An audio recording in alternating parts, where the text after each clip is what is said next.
কোমরে আমাদের ankylosing spondylitis নামে একটা রোগ হয়। এটা একটা প্রদাহজনিত রোগ। এটা শুরুই হয় মূলত কোমর থেকে।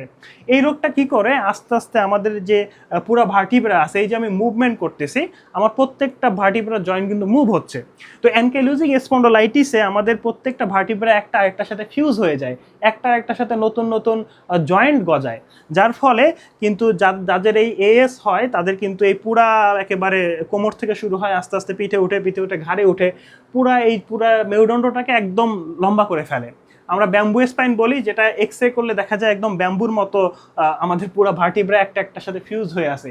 এবং এই সমস্ত রোগীরা আসলে যদি অ্যাক্টিভ না থাকে, যদি তারা এই ব্যথার কারণে শুয়ে থাকে, বসে থাকে, এক সময় তাদের কিন্তু কোনো মুভমেন্টই করতে পারবে না, সেটা ঘাড়েরও করতে পারবে না, কোমরেরও করতে পারবে না, এবং পিঠেরও তো সে করতে পারবে না।